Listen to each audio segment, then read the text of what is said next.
Retirement is a huge life change, and yet most people don't start thinking about it, let alone planning for it, anything like as early as they should. Why not put that right over the next 40 minutes or so? We're going to be exploring how to prepare financially and otherwise for the life you really want. In this episode, I'm talking to one of the UK's best-known financial voices, Pete Matthew, author, podcaster and chartered financial planner, about his brand new book, The Meaningful Money Retirement Guide. Pete will be sharing hard-earned wisdom from a quarter of a century in the business. He'll be covering what he describes as the 3 crucial phases of retirement. From the final sprint before you stop working, through the transition itself, to building a new purpose-filled life after work. If you're just starting to think what your life might look like beyond full-time work, this episode is packed with insights and practical tips you won't want to miss. Here then is my interview with Pete Matthew. So Pete, your book is clearly all about retirement, but what exactly is retirement? You know, it could mean one thing to one person and something completely different to the next person. That's absolutely right. It's an incredibly personal, subjective thing. You know, the days of the sort of 40, 45-year career with the same employer and then a handshake and a carriage clock and, you know, a few short years of idleness and then an early demise, those years have mercifully gone. It seems like there's more options available to people. So it doesn't have to be a sort of cliff edge retirement when you stop and you never work a day after that. There can be a gentle glide path. You can go part-time or do a slightly less stressful job or whatever. But it's not just how you get into it, but it's what it actually involves and what you actually spend your time doing. Retirement, I think the word is a bit loaded these days, and I kind of try not to use it, but it's the sort of accepted term for the sort of last act of life, if you like. So we got to just kind of go with it, but encourage people, certainly we do that here when we're planning for them, to really sort of open up and dream a little bit and say, if you could design it exactly how you want, what would it look like? And then we work from there, obviously, to try and help them meet that. But it is unique to each individual, and that's part of its attraction, I think, and part of its joy. You can really make it yours.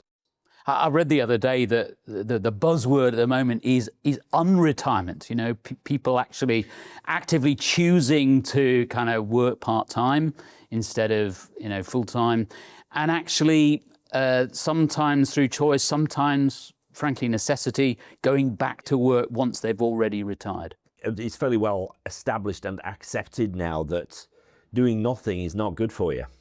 So whether it's volunteering, whether it's sort of taking up a new hobby or activity, it's some kind of activity and also a sort of social element, whatever form that takes, whether it's a sort of a church thing, a sports club thing, or a work thing, that sort of social element of what we are as social animals, I think it's increasingly evident that that is an essential part of a rounded and healthy life.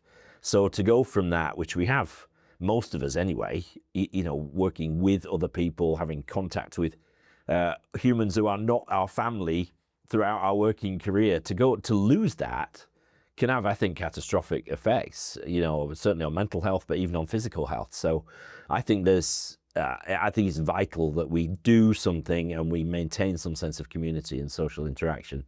Otherwise, it's probably a shortcut to an early grave for many of us. Absolutely, and perhaps we'll touch on that in more detail later. In the meantime, you've consistently said in your videos and your books over the years that, you know, the core principle, if you like, of financial success is spending less than your income. I suppose that doesn't really change very much in retirement, does it? It's just that the focus shifts to managing spending and capital to ensure long-term financial stability. Yeah, you know, I mean, if you want to sort of distill financial success to its very core, it's probably spending less than you earn, investing the rest or whatever. That's certainly true of the build phase. In retirement, we sort of almost need to redefine earn a little bit, and I do that in the book. It's not necessarily exchanging work for money. It's, it might be guaranteed sources of income like the state pension. We've earned that by paying national insurance for 30 odd years. It might be a defined benefit pension. Maybe we've earned that by working as a nurse or firefighter for God knows how many years. Maybe we earn rent because we bought a rental property. These are all different earnings, but most people spend more than their guaranteed incomes in retirement. I think there's not that many of us have such wonderful guaranteed pensions coming in, for example, that we can sort of comfortably spend what we want within that. Most of us have to dip into capital to some degree, and that's fine. I spend my life trying to encourage clients that that's okay, that their assets that they've worked for decades to build, like a bucket with water in it, and there's a tap on the bucket, and we just need to be a little bit careful about how wide we open the tap if we don't want the water to run out altogether. But of course, there's money coming in to the bucket as well from those income sources. So it's not so much spending less than you earn or spending less than your income. It's just about spending intentionally and doing some planning and some math to try and work out what a sort of sensible withdrawal rate is. I mean, if you're planning for a 30-year retirement, man, that's far too long a timescale to be anything like accurate. A plan by definition is going to be wrong from the second it's written, but a financial plan done well should be a living, breathing, working thing, which is continually updated because life throws curveballs all the time. But the core is spending. I actually spend far more time spending people to spend more than they are rather than less.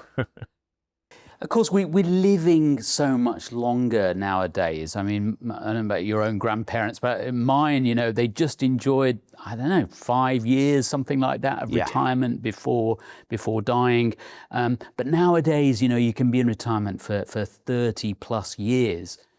And in your book, you write about 3 phases of retirement. And you explain that each of those phases has its own financial considerations and planning needs.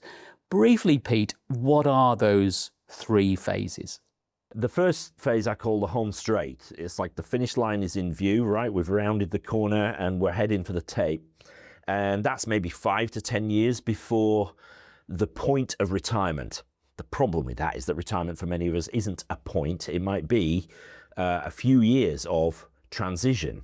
And so we've got the home straight, and then we've got phase 2 really is the transition itself. I call it the great transition because really, other than dying or maybe losing our life partner, it's probably the biggest financial transition that any of us ever make, from working, building wealth to spending what we've accumulated. So that's the great transition, the move from sort of Act 2 to Act 3, if you like, right?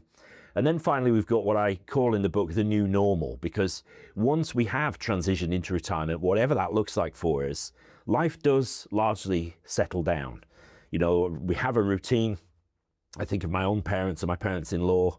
They have an utterly rigid routine. Even though they don't have to get up for anything, they have breakfast at 8 o'clock and they have coffee at 10:30.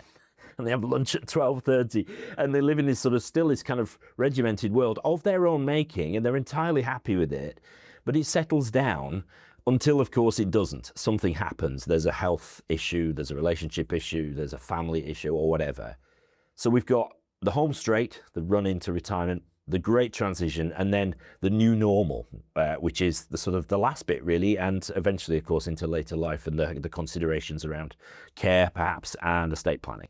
Now, Pete, like me, you're a long-time advocate of holistic financial planning. And I suppose having a plan is just as important in retirement, if not more so, isn't it? What does a good retirement plan look like? Great question. Look, I absolutely agree with you. I think it's the time to have a detailed look at everything and have a track to run on as you navigate this sort of great transition into retirement. Because surely the whole point is to live as well and as fully as we can now that we have the sort of bandwidth and the time and space and health, hopefully, to do so. And the problem, I think, with people's view on personal finance generally is that we don't plan, and that they they kind of can't really, most people can't get their head around what it means to spend at a certain level. Will their pot run out? What's the interplay with things like inflation and growth rates? I've yet to meet the person who can do that sort of stuff in their head, or even who can do it really well in like an Excel spreadsheet. So obviously we have dedicated software as financial planners to do that. But the whole point of it is, let's start with what the perfect life looks like for you and see if we can get there. And then very often we will try to sort of break the plan and almost say, well, what if you spend 20% more than you say you'd like to? What if you spend another £3,000 a month? And people go, I could never do that. Well, let's just dream a little bit. What if? Because it's not necessarily about spending. You could give that money. You could put it to use in your community or whatever. And so a plan really gives you context for decision making in the moment. So you might say, well, actually, I want to go see my nephew in Australia. But a plan might give you the context and the freedom to say, do you know what? I'm going to go business class because I've worked hard for this. I don't want to go economy plus for 24 hours on a plane. I'm going to go business class because I know I can afford it because my plan says so, because we factored it in. And, all these kind of scenario buildings, just the things that people might want to do, we can say, well, let's look at it. Let's see if you can do that. And then if we can, then what freedom does that give them to live well? So a plan, yes, absolutely. It's a track to run on and a framework for decision making, all to the end of living a great life in retirement. That's the point of it all. Mm. You referred earlier to the, I think you called it the running to the tape phase, the kind of immediate run in, the home straight towards retirement. So let's just focus on what you need to do in that phase, if you like. You talk in the book about the importance of taking stock and having a thorough understanding of your financial situation. And as you alluded to earlier, this can be tricky because by retirement age, people can have money in all sorts of different places, can't they? They can and they do. I think so many of us sort of amass a collection of pension plans and ISAs that were the sort of flavor du jour when we took them out. And, there's no kind of cohesion to it and no direction to it. And so one of the most important things to do, and I labor on this on the book really, in that home straight phase, is to kind of position the pieces. I'm definitely mixing my metaphors there. But you kind of need to know what you've got and what it all amounts to. And once you know that, you can answer the question, is it enough? Which, we'll doubtless talk about again. But we're not sort of taught, and we're not given the tools to fully understand what we have. So we'll have a pension with one employer, and it'll be in the default fund because nobody ever told us otherwise. And then we'll leave that employer and go to another one, and that policy gets paid up, and we never look at the statements. We leave them at best in the envelopes in the second drawer down on the left on our desk, and we never actually engage with them and our financial plans at all. So how can we know what it's going to amount to? We can't. And so part of being a sort of grown-up about this stuff, and it definitely focuses the mind when you think, do you know what, I've got 5 or 10 years left maybe when I can really make hay now. At that point, of course, many of us are in our peak earnings years, so we can make a huge difference to our future outcomes. But it's tough to do that if we're kind of flying blind and we don't know what we're aiming at and we don't know what best to do with our money. So positioning the pieces is very much about knowing what you've got, tidying it up, looking at how it's invested, all again towards the end of having a sufficient pot and a intelligently invested pot that will serve us for potentially the next 30 years. So it's a vital phase. And we just don't do this as a matter of course. That's why I have a job, Robin, right? So I've spent my life trying to help people do this for themselves. But unless people are prepared and have the sort of trigger to finally get on and sort this stuff out, they're not likely to because they don't know how. So that's why I have a job, and it's a sort of privilege to help people do that. But it's so important, more important than at any other stage in life, to know what you've got and where it's all kind of heading to, what it's going to amount to. So, the big question, I suppose, that everyone wants an answer to, on the homeward straight towards retirement is, do I have enough money? Or, maybe they accept they don't have enough money, in which case, how much do I need to retire? And these are actually really complex questions, aren't they? You can't just ask ChatGPT or put it into Google. And my own view, Pete, is that retirement is the one stage of life when everyone should seek professional advice. And I'm guessing you would say the same thing. Absolutely, I would. I mean, I have built a career, Robin, on essentially telling people that they can do this stuff themselves. As a side note, one of the things that winds me up most about my profession is the sort of tacit arrogance that we know best and ordinary people can't do this for themselves. I dispute that entirely. I think if you have the will and the wit and the time and energy, anybody can do what I do for a living. Most people don't have the time, they don't have the energy, and they don't want to learn. So again, that's why I have a job. So I think in the accumulation phase, when we are building wealth, it's fairly easy. You probably don't necessarily need to see an advisor. Really, it's put as much as you can into your pension and your ISA, invest fairly aggressively so that you can, build quicker. But at the point at which you are in the run into retirement, an advisor's fees will pale into insignificance versus the value they will give you in terms of clarity and sort of focus of purpose and understanding the different moving parts. You're right, there's a million variables. You've got to factor in inflation, we've got to factor in projected growth rates, we've got to factor in the volatility of the markets and their timing. We've got to think about how we draw and from which pots and from when, because tax is a factor.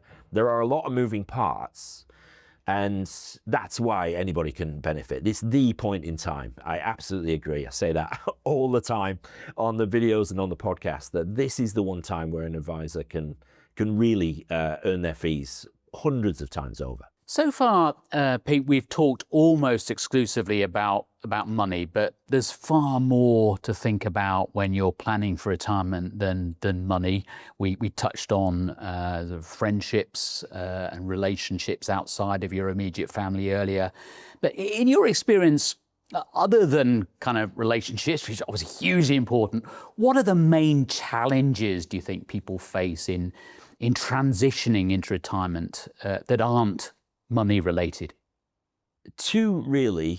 One is the shift from accumulation to decumulation, right? If you spent 40 years building wealth and watching the numbers on your sort of net worth statement increase, it's a huge mindset shift to then say, well, actually, to give yourself permission really to spend that money down. I always say there's no point in being rich. People, the sort of common phrase is, you don't want to be the richest person in the graveyard, yada, yada, yada. We've all heard those sort of cliches, but it's true. But it's really hard to make that shift. That's why it's so hard to get people to spend their own money in retirement or give it away, because they've spent a lifetime accumulating it. So it's a complete 180 paradigm shift to then start thinking about, I can see this eroding over time, and that's okay. All right? It's hard, but we spend a lot of time with clients doing it. The other biggest challenge, I think, is the change or even loss of identity when we stop working and become retired. I'd mentioned in the book, if you watch a game show and you get a sort of person in their senior years as a contestant, very often they'll be sort of introduced as, this is Janet, she's a retired headmistress. That's interesting, isn't it, that we introduce them based on what they used to do for a living. Why can't we just say that she's retired and having a brilliant time blowing the grandkids' inheritance, right? Or she's a sort of round-the-year traveller or something. No, we introduce her by what she used to do.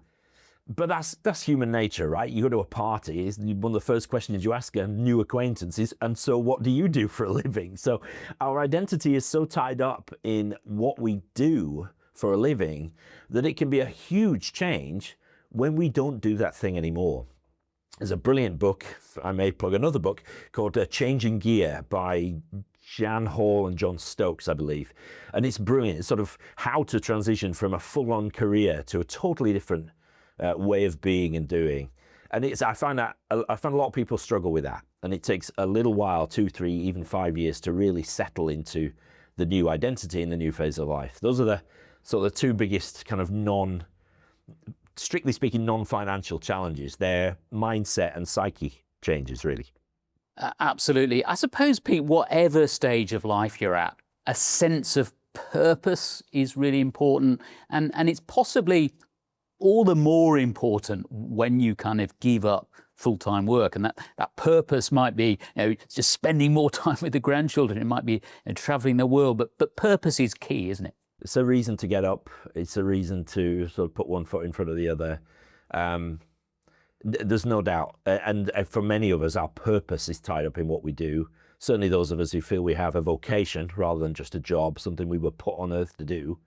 Of course, these are people, I'm looking at myself here, that will probably never retire, not in the sort of traditional sense anyway, that I will do something along the lines of what I'm doing now, probably until I turn my toes up. So, I mean, it's a privilege to do something that you love.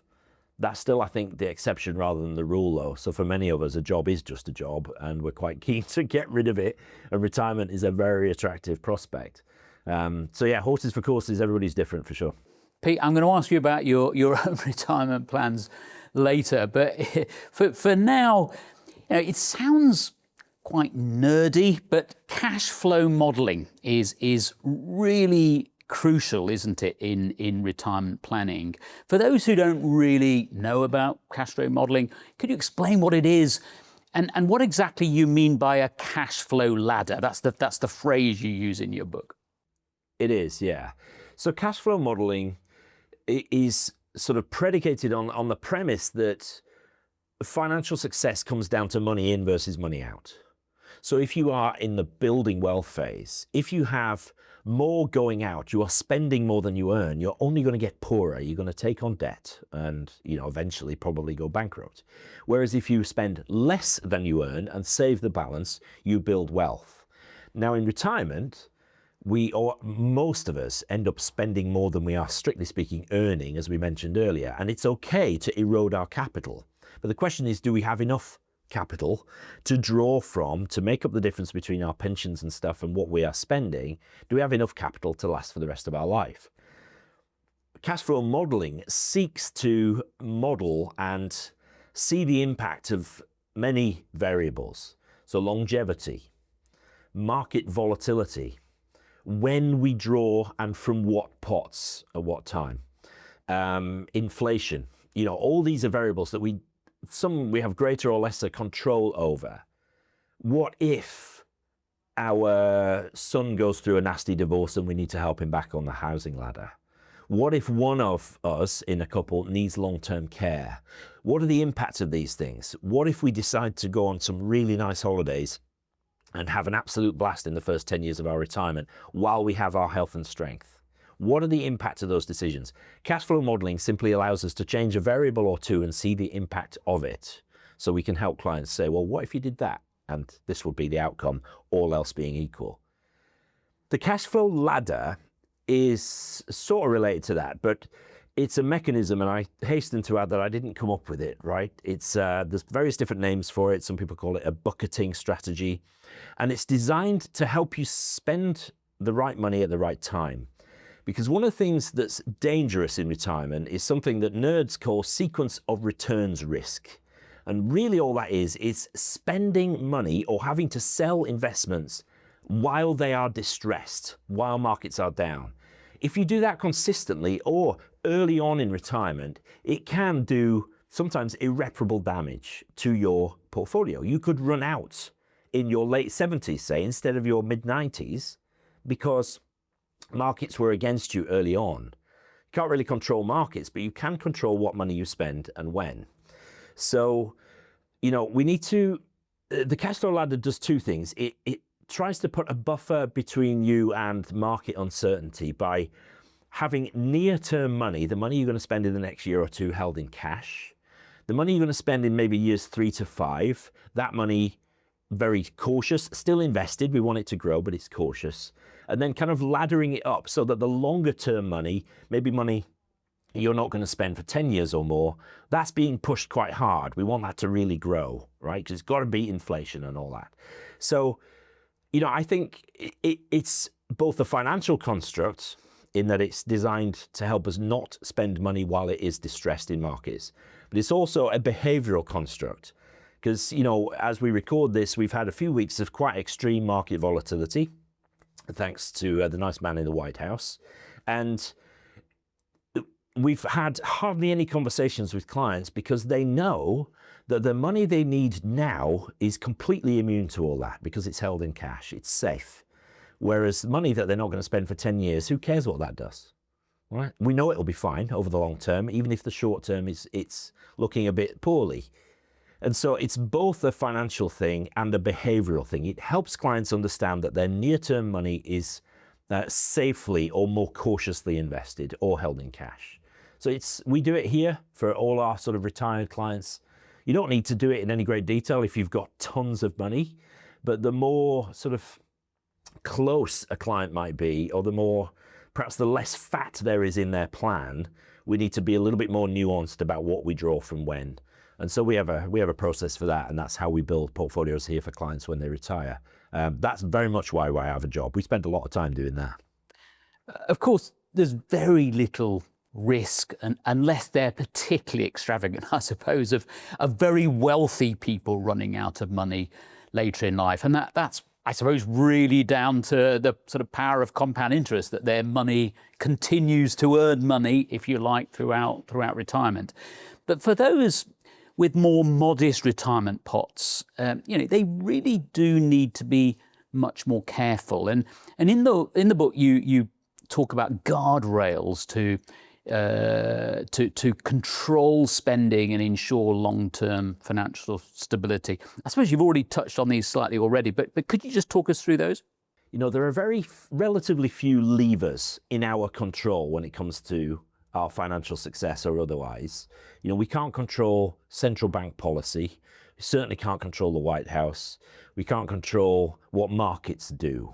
All those things are entirely outside of our sphere of influence. But we can control our spending. We can have some input on costs and tax and stuff as well. But probably the biggest lever under our control is our spending.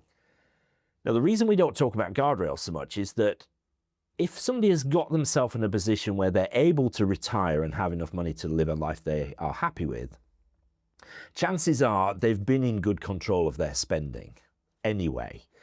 And so the guardrails are kind of spending rules, and it might look something like this. It might say, well, look, in any given year, when we do our annual review, if our portfolio has increased by 10%, we will increase our spending by half that, 5%, say, because we've got a bit of rope now, right? Because the portfolio's gone up.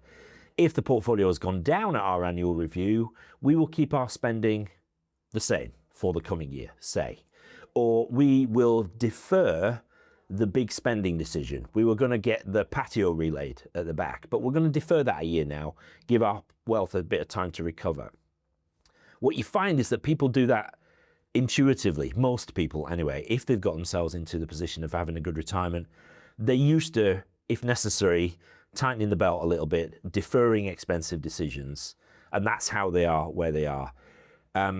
The guardrails things are just the guidelines, that's all. But I tend to find, and I do say this in the book, that most people kind of do that intuitively if they're in a position to retire at all. Those that don't have those financial controls are probably going to find themselves in trouble. There's a story in the book of a couple who, on the face of it, were very respectable, retired bank manager, retired head teacher, right? They had no savings of any kind, but they had two defined benefit pensions. And of course, this is the time when I saw these clients where a lot more defined benefit transfers were being done. So this couple wanted to transfer their DB schemes, big transfer values. We're probably going to end up with 600,000 or 700,000 in DC pensions if we did the transfer. But in getting to know them and asking them why they had no other money other than their property, it occurred to us, it was evident that they had no spending control. They'd burned through like all the cash that they had. Wow. And had we done the transfers for them, we would have been facilitating a very short trip towards penury, really. Whereas if we left the DB schemes where they are, then they've got to live within their means, right? Because there's no choice. So yeah, it's sort of, spending is everything, and the guardrails really are just a sort of a guideline for that. That's all. As you said earlier, though, Pete, the problem is often the opposite. That instead of getting clients to control their spending, your challenge, biggest challenge, if you like, is getting people to spend more. And I hear this from advisors all the time. I'm intrigued to know, why do you think that is? Why are people so reluctant to spend money they've worked so hard to accumulate? Look, part of it is that mindset shift that we alluded to earlier. It's a 180 from accumulating to now spending. That's partly why it's hard. Certainly that's a big part of it. I think another reason people struggle is because they see spending, they're never going to start spending frivolously. They don't want to waste money. None of us do, right? But, they might see extravagant spending as wasteful, which I don't think is right, but they might see it like that. And so a large part of an advisor's job, I think, is to reframe spending, because it's deploying the money, and it might be, to make your life a little bit better, to go business rather than economy, to change the car a little bit more often and maybe upgrade to a higher standard or whatever, if that floats your boat. Or it might be to help the kids out earlier, or a cause that you care about. If you don't have kids, or if you don't want to help the kids, maybe you want to give to a local charity, or you see, the food bank's struggling and you not only want to devote some time, but maybe pay some money into that. So it's about deployment of money. It really is a reframing though. And sometimes it takes years. One couple who recently walked in the door, they've been clients for 20 years, and I've been banging onto them about inheritance tax planning and giving more money away. They're now early 80s, and finally said, you know what, Pete, we think you're right. We need to think about this. I'm like, okay, we should have had this conversation 10 years ago. You don't spend any of your capital, but we are where we are. Let's talk about it now. And it was just the right time for them. I had another example of a lady who inherited a load of money, but prior to that, she had some money behind her, but not a lot, but she lived within her means. And suddenly she inherits £750,000. Well, it took me about 3 years to convince her to go first class to Australia when she went to see her sister. Because that was anathema to her, because she wouldn't have been able to afford it. But now she can. You really have to open up people's minds to it. And it's a gentle process. It's not for me to tell people what they should spend their money on.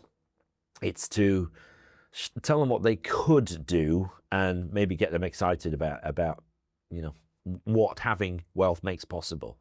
But it's a perennial challenge, man. I always say that's one of the things I spend most time doing, is trying to encourage people to spend the money they've spent so long and worked so hard to build. Now, people don't like to think too much about getting old for obvious reasons, but it is a fact of life. How important would you say it is then for retirees to have an ongoing relationship with a financial advisor to help them plan for changing circumstances? I think it's really important. I stand by my comments that people can do this themselves if they want, but of course, for most of us, our cognitive ability declines a little bit. I see that in my own parents, particularly my dad. Formidably bright, entirely capable man.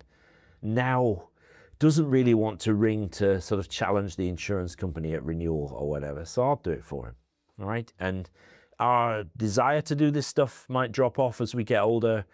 And of course, it might be the circumstances are forced on us. So a sudden health event, for example. Having a trusted professional advisor, a financial advisor, maybe also a solicitor perhaps, or an accountant, but having a trusted professional that knows you, and I think financial planners know so much more than those other professions. I know I have a bit of a vested interest saying that, but having built a relationship with a client often over years and years and years, we are their first port of call. We're the first port of call for their families. If there's a sudden death, it's my business card that's on the front of the will for quite a lot of clients. And what a privilege that is. So maintaining that relationship enables clients to weather storms and uncertainty and deal with events knowing that they're not alone. I mean, I always say in my job, there can be years of relative calm and then there's suddenly a flurry of activity because something happens. You know, my wife has had a stroke. She's got to go into care. Couple that I had, she had absolute control of the finances. He didn't even know the PIN number to his own card, to his own bank card. She had very rapid onset vascular dementia and went in 2 weeks from fully capable to completely incapable. And he was bereft, not only because his wife was no longer the person that he knew, but because he didn't have a clue about the finances. Fortunately, I was able to work with, you know, the family to help them get on something like an even keel because I knew what they had and I knew where it was and I knew what their incomes were. So it's a real privilege of what we do. And that should be par for the course for any client who's got a relationship with a decent financial planner. That's just what we do, man. And it's a singular privilege to be able to do that at what is very challenging times of life for a lot of people. Pete, this has been really informative, really helpful. What would you say to people watching or listening to this interview and thinking, you know, I really should start thinking about life beyond full-time work? What would you say briefly the most important things they need to focus on? Generally, this happens from about mid-40s to mid-50s in my experience. People sort of think, you know, I really should start taking this seriously. We realize we're not immortal and we don't want to work forever. The things that they should focus on is knowing what they've got, where it is, and understanding something of the mechanics of personal finance and how it works. Of all the times in your life, this is the time to understand it better. It's not to say you have to have a degree in it or be able to do financial planning yourself. But if nothing else, understanding a little bit more about how pensions work and tax-free cash and stuff like that will help you have a collaborative conversation with a good advisor. I always get nervous when a client says, whatever you think is best, Pete, you just go ahead and do it. I'm like, no, I need you to understand this. We're going to work together. And so equip yourself with some basic knowledge, and that's what the book is for, right? And also know what you've got. Take the time, say, I'm going to sit down. It's this bank holiday weekend coming up or whatever. I'm going to sit down and get all my paperwork together. And I walk people through that in the book, exactly how to do that, what to look for, what information to get from your pension companies and stuff, and how to sort of write it all down and collate it and work out what it might mean. So it's really, if you're thinking, right, I need to take this stuff seriously, your primary job is to know what you've got and have some understanding about how it works, all of which we can help you with in the book and on the videos and the podcasts and stuff. And just very briefly, people might be watching this and, you know, maybe they started saving for retirement too late. Perhaps they've just fallen on hard times. Perhaps, as you said earlier, they've had to help out a child who's going through a divorce. What would you say to them to kind of catch up, if you like? Yeah. Look, life doesn't sort of guarantee us an easy ride. Women particularly very often are coming from a long way behind their male counterparts. Average pension fund, about a third of the average male pension fund at age 65 in terms of size. They reckon because of family obligations that women on average miss out on 37,000 quid worth of money going into retirement plans, let alone the growth on all that. So, it might be just your gender that puts you at a disadvantage, or it might be any of the things that you say. I get emails on this all the time, and my response is always, look, you might have to adjust your expectations a little bit, but firstly, it's never too late to make a difference to your future. But you won't make a difference to your future if you just kind of throw your hands up and say, well, that's the hand that life has dealt with me. There's nothing I can do about it now.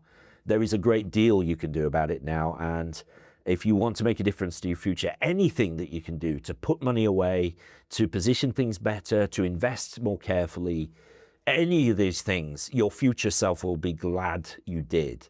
And so it's a case of being laser focused, taking the bull by the horns and saying, I'm going to do this because I owe it to my future self. Even if you're coming late or from a lower level, just go for it. Your future self will be glad you did. You'll never regret taking this stuff seriously. Well said. Pete, before we finish, I must just ask you quickly about your own retirement. I think you and I are very similar in many ways. We're both fairly prolific producers of financial content. You even more prolific than I am. You work extremely hard, and as you said earlier, it's almost part of your identity. You know, this vocation that you have to help people to lead more successful financial lives. You're going to struggle to give that up entirely, aren't you? What are your own plans for retirement? I am going to struggle. I've just turned 50, so as we've said, my own mind is really sort of turning to this stuff. I've just retired off the last of my colleagues here at Jackson's. My life is kind of split. So I have what I call my day job, which is as CEO of Jackson's. So there are 21 of us here. And my goal is to spend the next 10 years building something I'm super proud of and to hand it over in some form to the next generation coming up behind me. Not my own kids who have no interest in that at all, but to, the sort of 30-somethings that are employees currently, to find some mechanism, maybe it's an employee ownership trust or something, that I can hand the business over in great shape, that I'll get some kind of exit, I guess, but maybe I can keep my hand in. Sworn in as a chairman once a quarter and just sort of drink the coffee and pretend I'm important. But the other part of my life is meaningful money, and that's mine. That's always been my baby. I feel like it's what I've been put on earth to do. But I can do that forever. The message might change. Clearly, the whiter my hair gets, the less likely I'm going to appeal to 20-year-olds. But there's tons of great content around. And I've got a 22-year-old and a 25-year-old daughter. Maybe I'm actually planning on doing some stuff with them. So I think it'll change. I can't ever see a time where I'm not involved in what I do now in some way. But I think the form will change. And certainly my wife will want a bit more of my time going forward. So I'm planning for all that. God willing, if I'm given my health and strength in another few decades, I'll do everything I can to enjoy them to the full and build something that I'm proud of and hand it over with warm hands, hopefully. Good for you, Pete. You've done so much for people to help them understand investing and financial planning. Thank you for all of that. And very best of luck with your book as well. Just a reminder of what it's called, please. It's called A Meaningful Money Retirement Guide. Yeah, out with Harriman House, and really excited to get it out to the world. Pete Matthew, thank you very much for your time. Thanks for having me, Robin. Really appreciate it. That's almost it for this episode. I'm really grateful to Pete Matthew for sharing such clear, practical wisdom on what can be a really confusing topic. I'm also grateful to Timeline, the Investing Show's sponsor. It's best-in-class planning technology and portfolio management solutions that enable advice firms to deliver exceptional value to their clients. If you've enjoyed this episode, why not subscribe to The Investing Show? Please also leave us your comments and perhaps share this episode with someone who you feel would benefit from it. Until next time, goodbye.